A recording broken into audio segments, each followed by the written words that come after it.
ये जो एमटीएस का आपका आया है वैकेंसी, ठीक है, तो इस एमटीएस में कुल मिलाकर 11,000 प्लस वैकेंसी आपकी होने वाली है।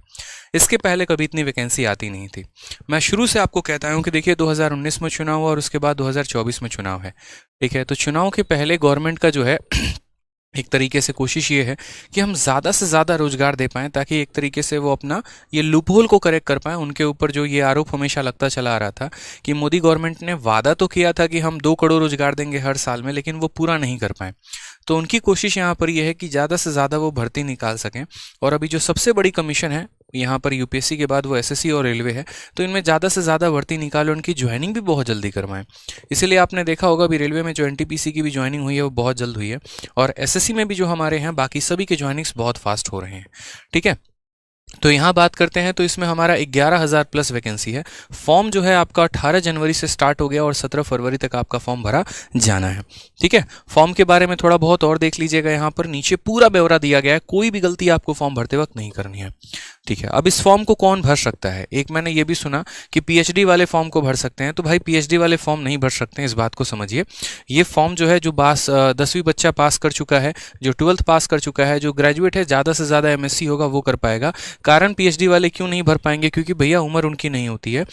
यहाँ पर जो है 18 से 25 साल वाले ही इस फॉर्म को भर सकते हैं, और मुझे नहीं लगता कि भारत में कोई 25 साल में पीएचडी कर लेगा, ठीक है। तो जो यहाँ फॉर्म भरा जा सकता है वो मात्र एमएससी वाले स्टूडेंट तक ही भर सकते हैं, और एमएससी भी बहुत रेयर, इतना वो एमटीएस भरने आएंगे नहीं, ठीक है। तो जो कंपटीशन है वो आपका, जो भी बच्चा सीएचएसएल का पेपर देता है और सीजीएल का पेपर देता है, लगभग यूँ समझ लीजिए उसका 70-80% बच्चा जो है एमटीएस का पेपर देता ही देता है। पिछले कुछ समय में एमटीएस का जो लेवल था वो काफ़ी अच्छा लेवल पूछा जा रहा था, अगर हम मैथ्स में देखें तो, क्योंकि जब हम लोग क्वेश्चन सेट करते हैं तो हम देखते हैं मेंस लेवल में उतने तगड़े सवाल नहीं रहते जितने कभी कभी एमटीएस में क्वेश्चंस पूछ लिए जाते हैं। हालांकि एसएससी की बहुत अच्छी एक पहल है, मैं शुरू से कह रहा हूँ कि आपका जो ये कोशिश है ये पूरा का पूरा सीईटी में लेकर आना है। अभी मैं आपको आज ही के दिन एक और बात अनाउंस कर देता हूँ कि देखिए सीजीएल चेंज हो गया, सीएचएसएल चेंज हो गया, एमटीएस चेंज हो गया, अगली बारी किसकी है? सीपीओ की, ठीक है। तो अगली बारी जो है मेरे भाई वो सीपीयू की है, और सीपीयू भी यहाँ पर क्या होगा, तुरंत ही अपने आप को इस पैटर्न पर बदल के लेकर आएगा। क्योंकि यहाँ पर मुझे नहीं लगता कि इस तरीके से जो ये अभी पैटर्न चल रहा है वो बहुत सही है कि इंग्लिश का अकेले 200 नंबर का मेंस लेकर उसके बाद जो है वहाँ पर आपको क्वालिफाई करवाना। तो इंतज़ार कोई बहुत बड़ा नहीं है, हालांकि इंग्लिश भी बहुत जल्द अपने लेवल पर आने वाला है। जो 200 नंबर का हमारा इंग्लिश होने वाला था वो भी अपने लेवल पर आ जाएगा, और ऐसा आएगा कि यहाँ पर बाकी सब्जेक्ट को भी इक्वल वेटेज देके मेंस में वैल्यू दी जाएगी। बात यहाँ पर सब्जेक्ट की लड़ाई नहीं है, बात यहाँ पर कैंडिडेट की भलाई के बारे में बात है कि यहाँ पर एक कैंडिडेट कैसे अब सिलेक्शन ले सकता है।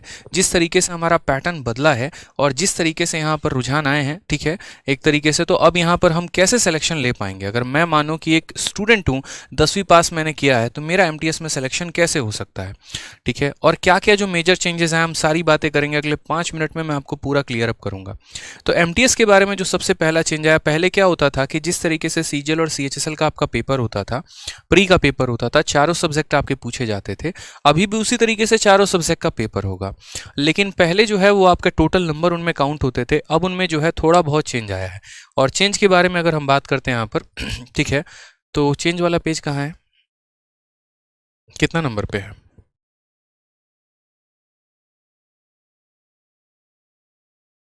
ये रहा आपका चेंज वाला, ठीक है।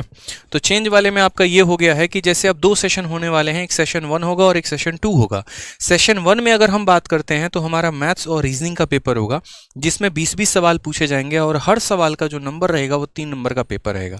45 मिनट का ये पेपर होगा। अगर आपको पता होगा तो सीएचएसएल और सीजीएल में ये पैटर्न ऐसा है कि इनके 30-30 सवाल पूछे जाने हैं 1 घंटे के अंदर में, ठीक है।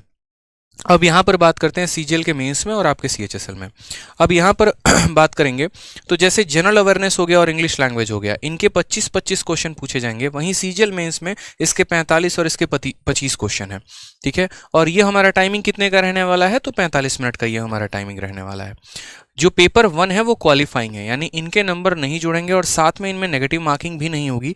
तो यानी पूरे के पूरे आप यहाँ 40 सवाल अटेम्प्ट करके आ सकते हैं बिना किसी डर के, बिना किसी हिचक के, ठीक है। और बात करते हैं जनरल अवेयरनेस और कॉम्प्रीहेंशन के बारे में, इंग्लिश के बारे में, तो भाई अब इन्हीं के आधार पर मेरिट डिसाइड होने वाली है। ऐसा क्यों किया गया है, इसका कारण एक और भी है। असल में क्या होता है कि मैथ और रीजनिंग जो होता है वो हाईली स्कोरिंग सब्जेक्ट होता है। लगभग हर बच्चे का उसमें स्कोर जो आता है वो बराबर से आता है, थोड़ा बहुत ज़्यादा रहता है, इनमें कोई बहुत बड़ा डिफरेंस नहीं आता है। पहले भी जो कट ऑफ डिसाइड होती थी लगभग यूँ समझ लीजिए कि इन दो पेपर के आधार पर होता था, जिसमें जीएस सबसे बड़ा किंग मेकर होता था। मैं शुरू से कहते आया हूँ कि जीएस किंग मेकर था, जीएस किंग मेकर है और जीएस किंग मेकर रहेगा, इसको कोई नहीं बदल सकता है। और अभी भी जो वैल्यू है इनकी इन दो सब्जेक्ट में आ गया है कि यहाँ पर इन दो सब्जेक्ट के आधार पर कट ऑफ डिसाइड होगा।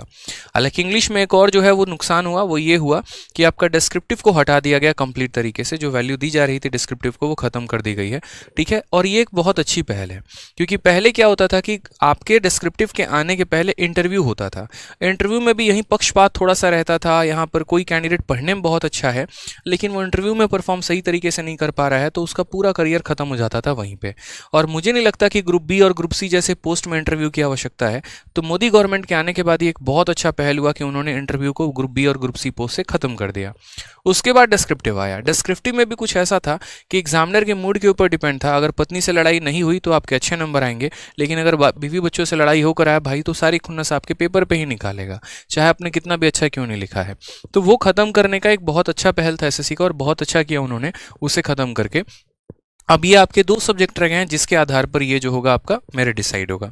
इसमें एक और बात को ध्यान देना है, तो मतलब यहाँ पर ये फालतू के सब्जेक्ट दिए गए हैं क्या? अगर इन्हीं दो पर आधारित होगा मेरिट, तो नहीं है, ये क्वालिफाइंग है। अगर आप इसे क्वालिफाई नहीं करेंगे तो आप तो पहले ही छट गए भाई। ठीक है, तो इसे क्वालिफाई करना बहुत जरूरी है। ठीक है, और ये सिर्फ और सिर्फ एमटीएस के लिए है, लेकिन क्वालिफाइंग सीएचएसएल और सीजीएल के लिए नहीं है, टेंशन मत लो। वहां पर अभी भी मैथ्स और आपका रीजनिंग का वही रोल है जो पहले था, तो ये बहुत इंपॉर्टेंट है। इतना जो सिलेबस है आपका वो दिया गया है। इसके बाद जैसे मान लीजिए फिजिकल टेस्ट होगा और वो उन लोगों के लिए होगा जो हवलदार की तैयारी करेंगे। उसके बारे में यहाँ पर पूरा जानकारी है कि 1600 मीटर 15 मिनट में भागना है और ये सारी बातें यहाँ दे रखी है। ठीक है, तो ये सारी आपका जो है वो नोटिफिकेशन है।